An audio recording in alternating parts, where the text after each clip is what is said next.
Captain Jake Morrison stood on the bridge of the Terra Nova, watching the stars drift past the view screen. It was the year 23 at 87, and humanity had been part of the Galactic Council for 50 years now. Most alien species still treated humans like children who had just learned to walk among the stars. "Captain, we're approaching the Kepler sector," said Amy Fletcher from her position at the communications console.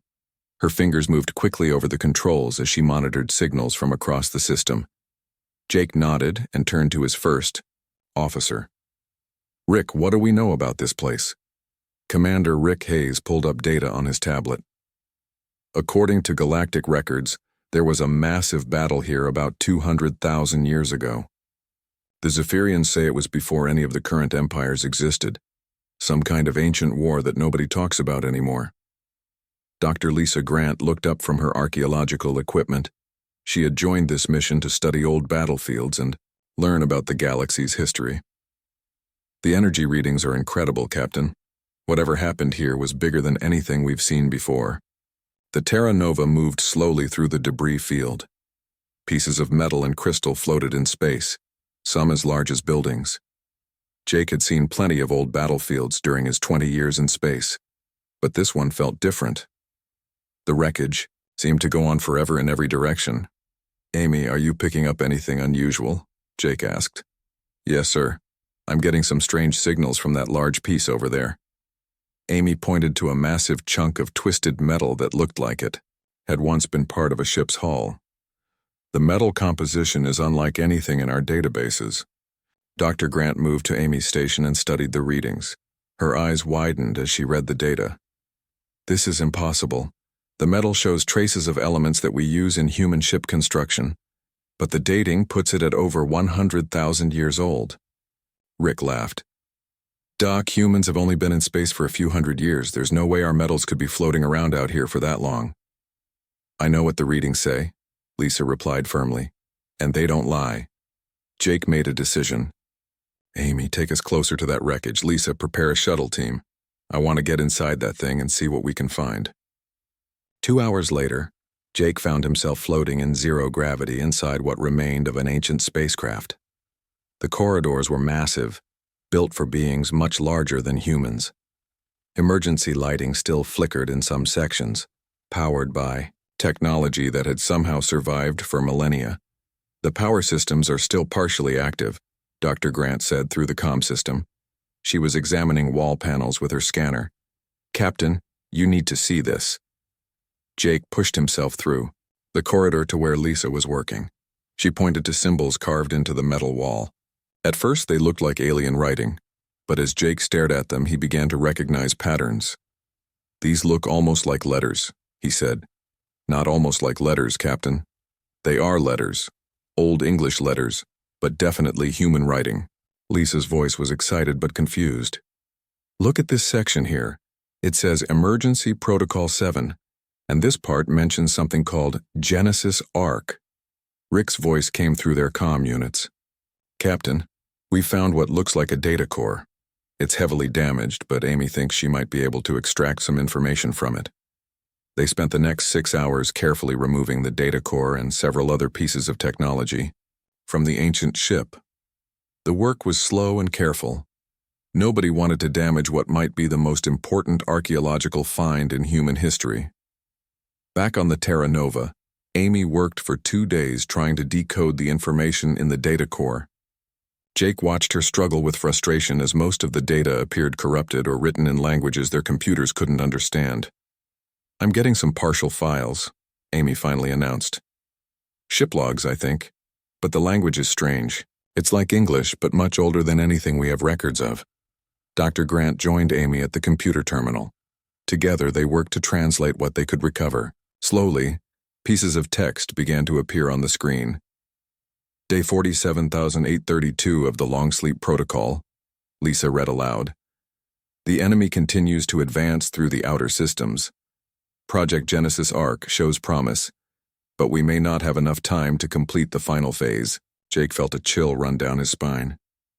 "Long Sleep Protocol? Genesis Arc? What is this talking about?" Amy pulled up another file fragment. "Here's another piece. It mentions Earth but it calls it Seed World 7 and talks about memory modification and genetic coding. This doesn't make sense, Rick said. Are you telling me that ancient humans were out here fighting wars 100,000 years ago? That's impossible.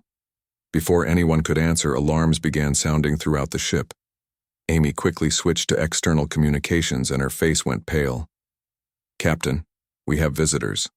3 Zephyrian warships just dropped out of hyperspace, and they're demanding we hand over all materials recovered from the wreckage site. Jake looked at the tactical display. The Zephyrian ships were some of the most advanced in the galaxy, each one capable of destroying the Terra Nova without effort. The Zephyrians were one of the 3 great powers that ruled galactic space, and they didn't make requests lightly. This is Commander Zeth Carr of the Zephyrian Intelligence Division, came a translated voice over the communication system.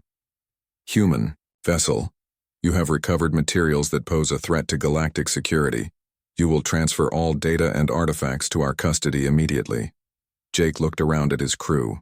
Lisa clutched her research data protectively, while Rick moved toward the weapons console. Amy kept monitoring the Zephyrian ships, looking for any sign of aggressive action. Commander Zeth Carr, this is Captain Morrison of the human vessel Terra Nova. We are conducting legal archaeological research in open space. We have no intention of turning over our findings. There was a long pause before the Zephyrian replied. Captain Morrison, you do not understand the significance of what you have found. These are not simple archaeological artifacts. They represent technology that nearly destroyed all life in this galaxy. For the safety of all species, they must be contained. Dr. Grant stepped forward. Captain, if the Zephyrians know what this technology is, then they've been hiding information about human history. We have a right to know about our own past. Jake made his decision. Rick, plot a course back to human space, best possible speed. The Zephyrians are powering weapons, Amy reported. Tell them we're leaving peacefully, but we're keeping our research. If they want to start a war over archaeological data, that's their choice. The next few minutes passed in tense silence as the Terra Nova slowly moved away from the debris field. The Zephyrian ships followed but didn't fire. Jake knew they were probably afraid of creating an incident that might bring the full human fleet into the sector. As they jumped to hyperspace, Jake looked at the data they had recovered. Whatever they had found was bigger than just old ship wreckage. The Zephyrians' reaction proved that these artifacts were connected to something important, something that powerful alien species wanted to keep hidden. Lisa, I want you to continue working on those translations. Amy, send a coded message to command. Tell them we need to speak with the highest levels of government immediately. Jake stared out at the stars rushing past in hyperspace. Humanity had always believed they were newcomers to the galaxy, young and inexperienced compared to the ancient alien empires. But if the evidence they had found was real, then everything they knew about human history was wrong. 3 weeks after returning to human space, Captain Jake Morrison received orders that surprised him.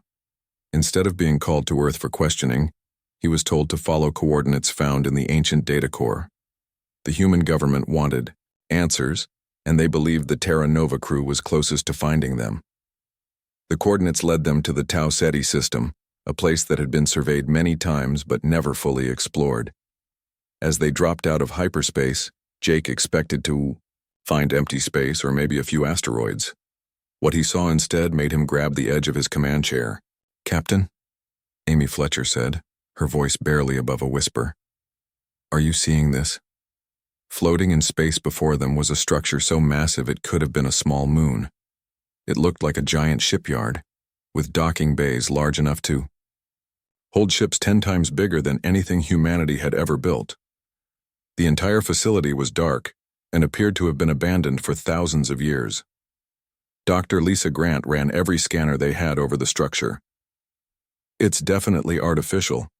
The construction methods are similar to what we found in the wreckage, but this is intact. And, Captain, it's huge. This facility could build 1,000 ships at the same time. Commander Rick Hayes studied the tactical displays.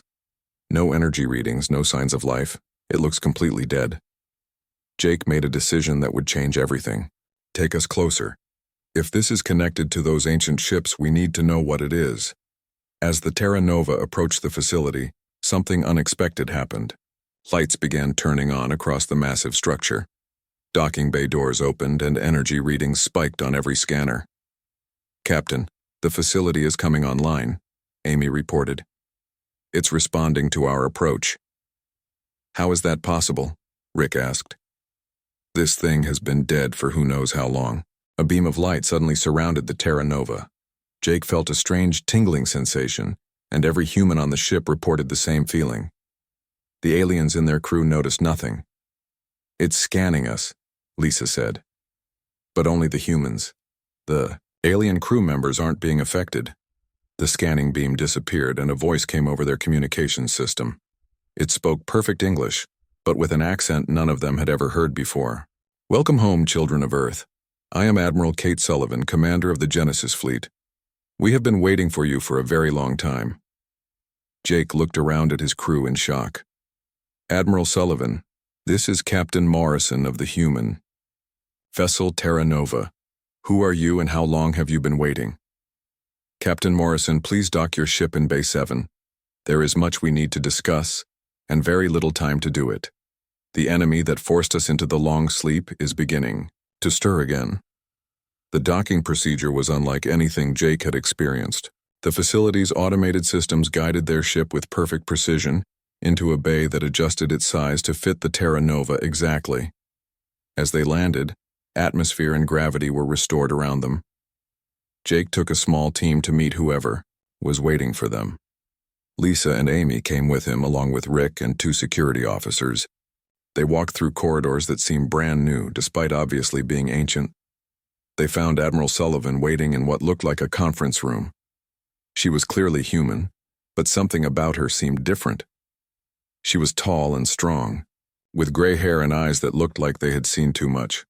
Her uniform was made from materials that seemed to shift and change in the light. "Please sit down," Admiral Sullivan said. "I know you must have many questions. The most important one is how long you've been here," Jake said. "By your calendar, approximately 100,000 years. We have been in cryogenic sleep waiting for the right time to wake up." Lisa leaned forward. "That's impossible. Humans didn't exist 100,000 years ago. We evolved on Earth." Admiral Sullivan smiled sadly. "Dr. Grant, everything your people believe about human history is wrong. Humans didn't evolve on Earth. We put you there." The room fell silent. Rick was the first to speak. "What do you mean you put us there?" "Humanity once ruled an empire that spanned half this galaxy," Admiral Sullivan explained. "We had technology that the current alien species can barely imagine. But we faced an enemy that threatened not just us, but all life in the galaxy. They were called the Devourers, machines that consumed entire star systems to fuel their expansion." She stood up and activated a holographic display that showed star maps and battle formations. "The war lasted for thousands of years. We were winning at first, but the Devourers learned from every battle. They adapted faster than we could develop new weapons.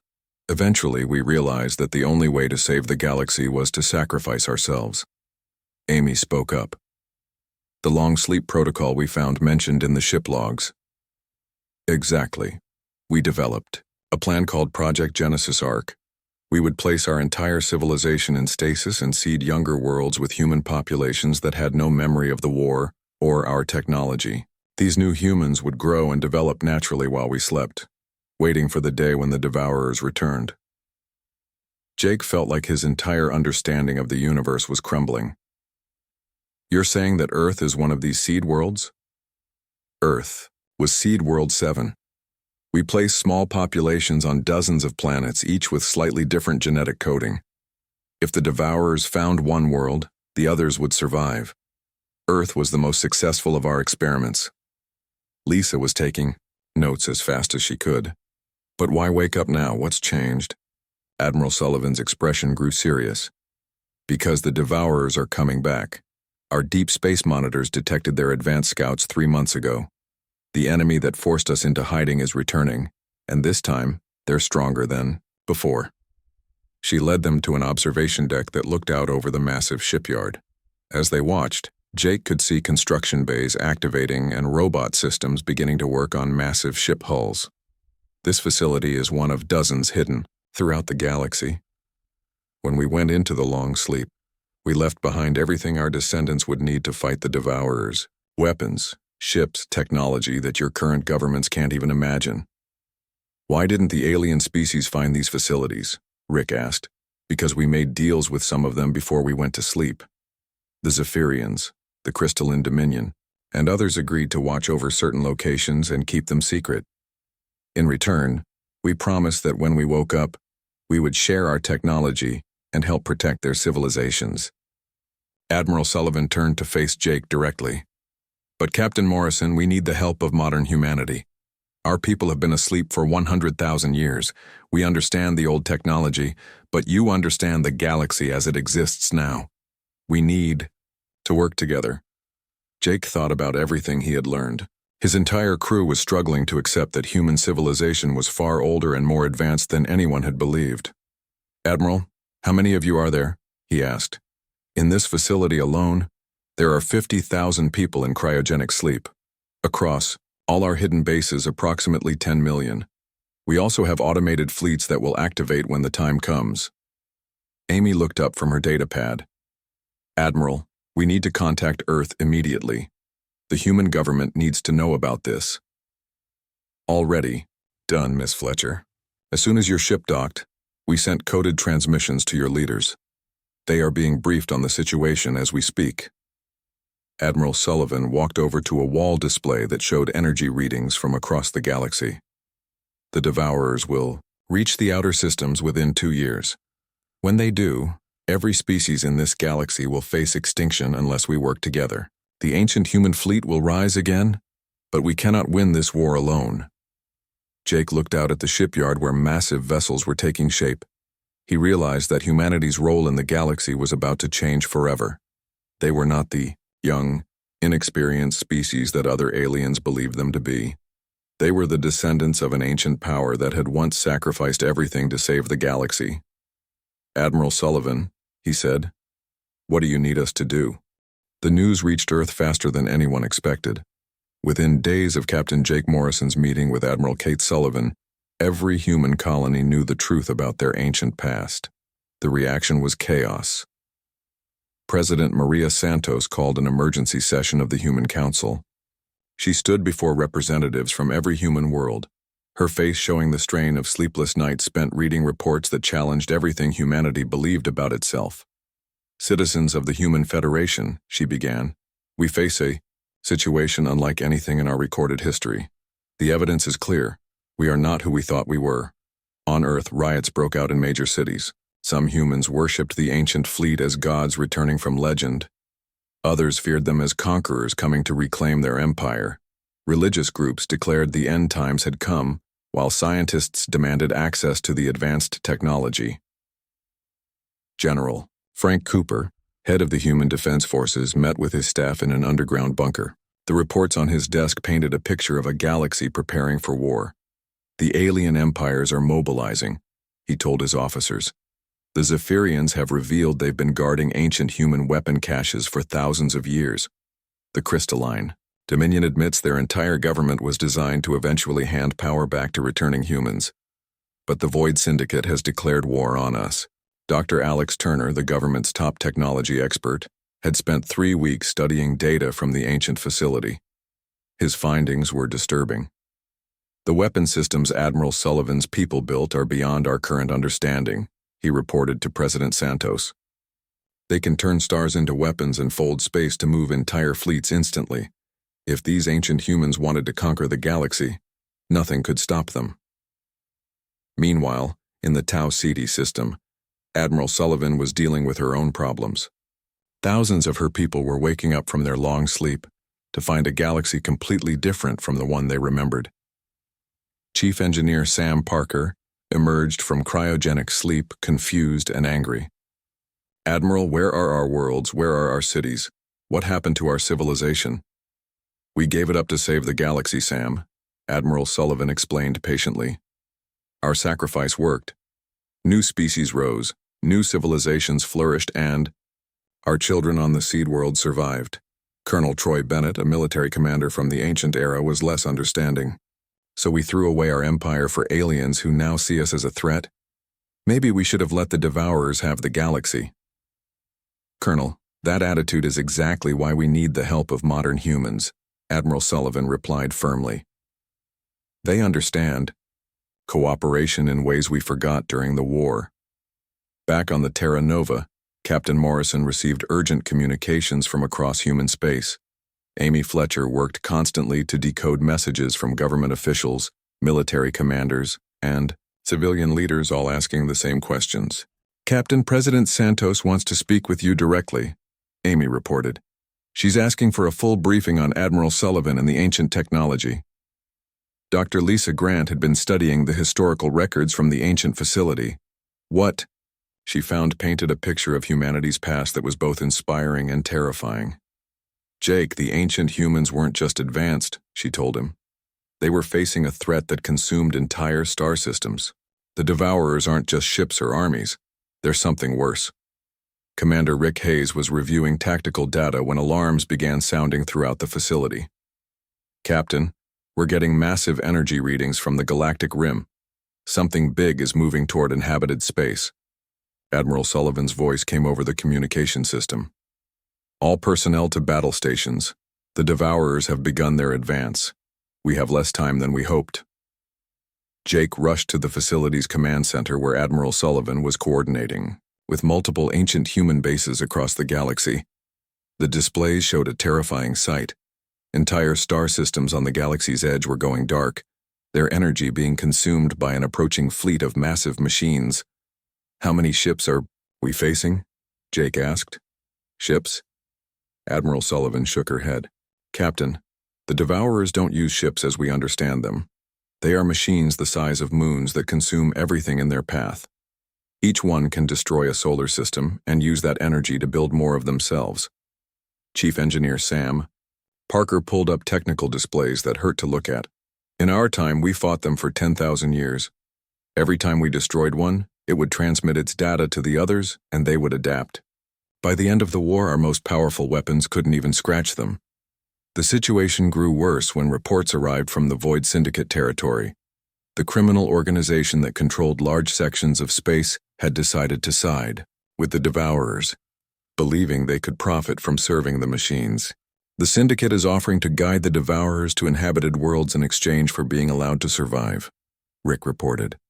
They're betraying the entire galaxy. President Santos arrived at the Tau Ceti facility with a fleet of human ships and representatives from the other major alien empires. The meeting that followed would determine the fate of all life in the galaxy. The Zephyrian ambassador, Commander Zethkar, looked uncomfortable as he spoke.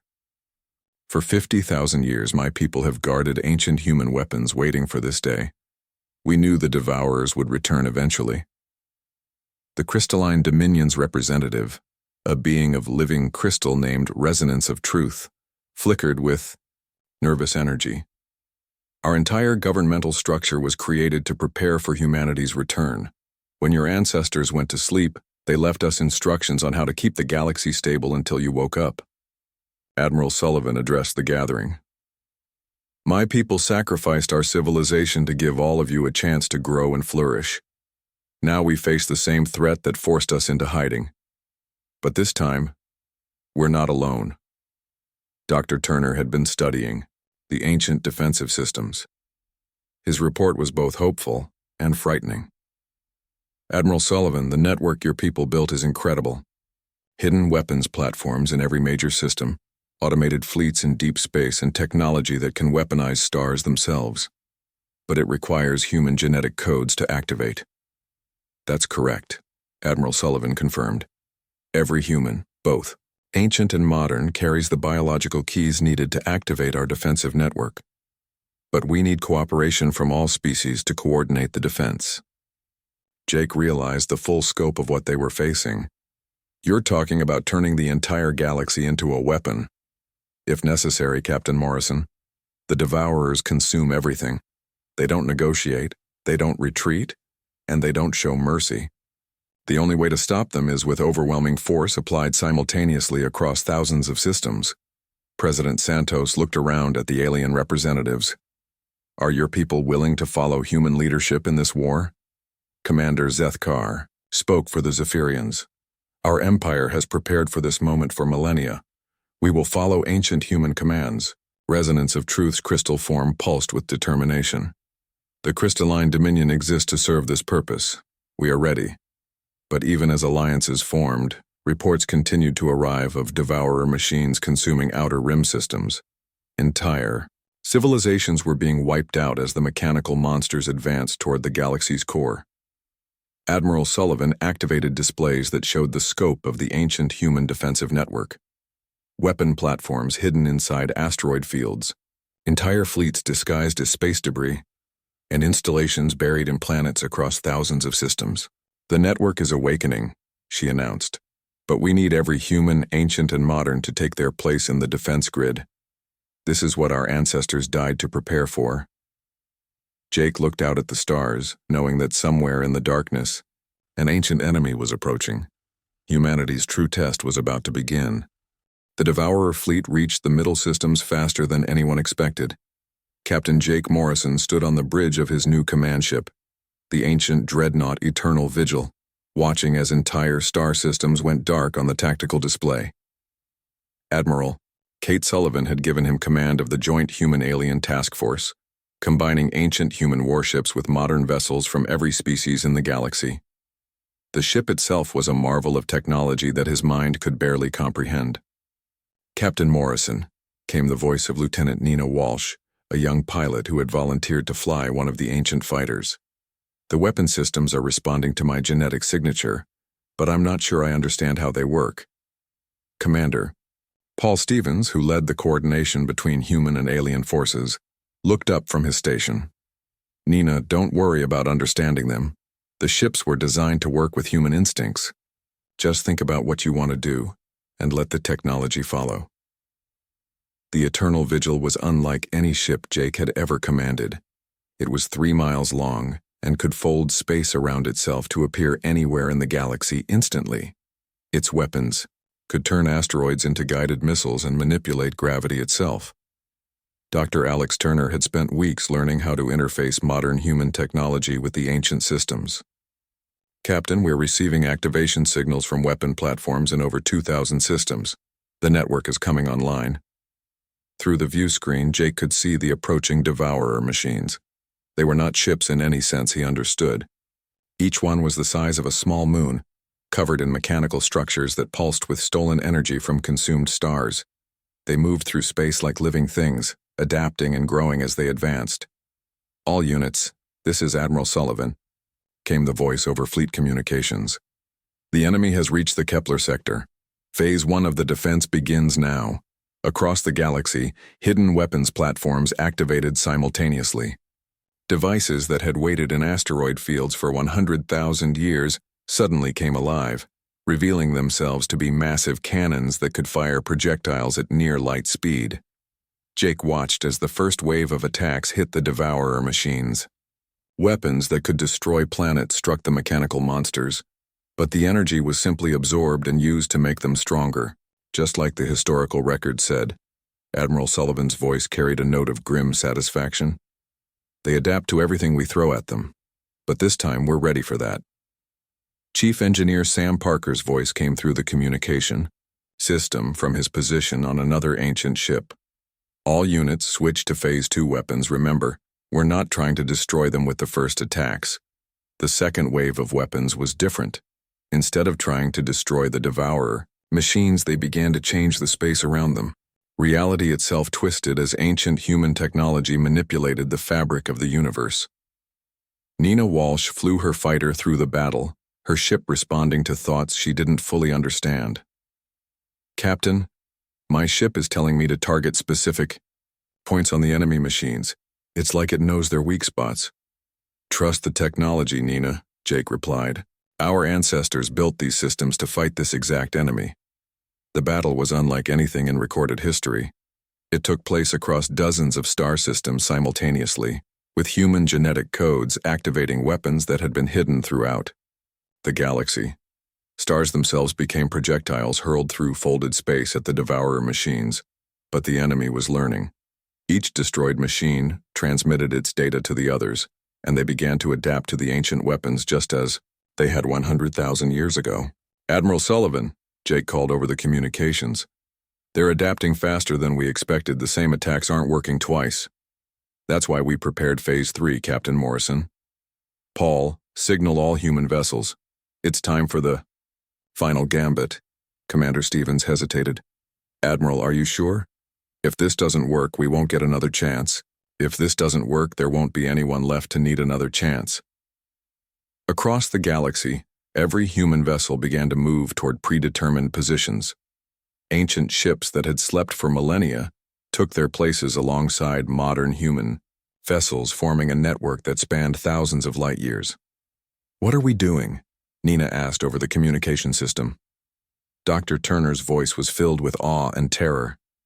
"We're turning the entire galaxy into a single weapon.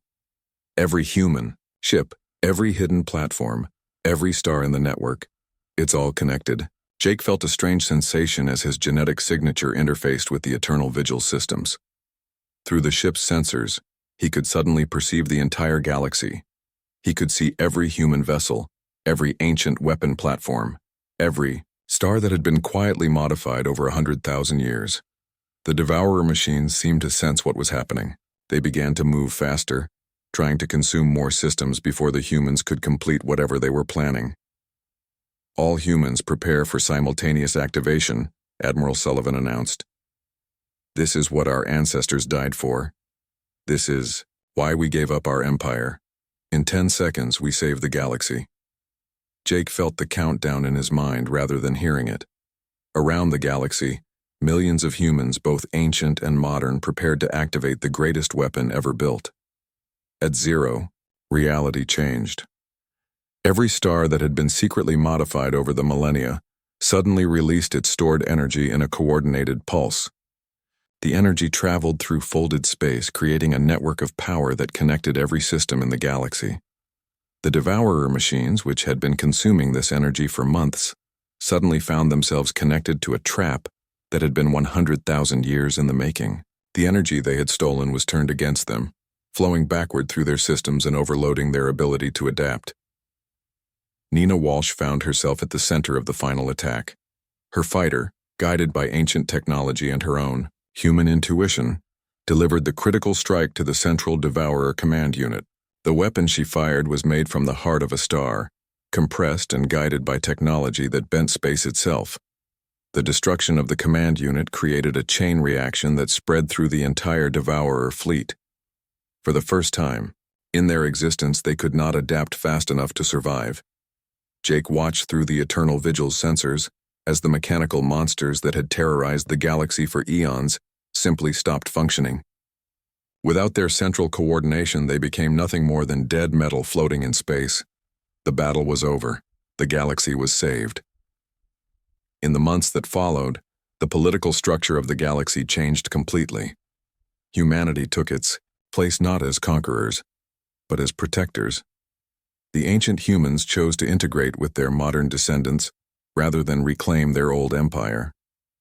Admiral Sullivan worked alongside President Santos to establish a new galactic order based on cooperation rather than domination.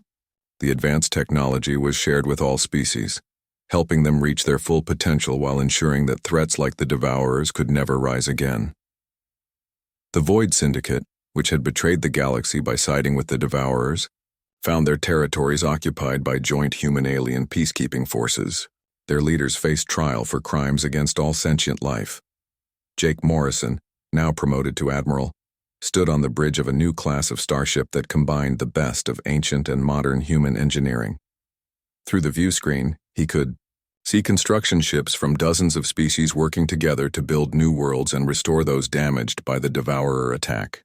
"Admiral," Nina Walsh said from her position as his new first officer, "we're receiving reports that the outer rim systems are being resettled. The galaxy is healing." Jake smiled as he looked out at the stars. Humanity had finally found its true purpose, not as rulers of the galaxy but as its guardians. The ancient sacrifice had been worth it, and the future looked brighter than ever before. "Set course for the next system, Nina. We have a galaxy to protect.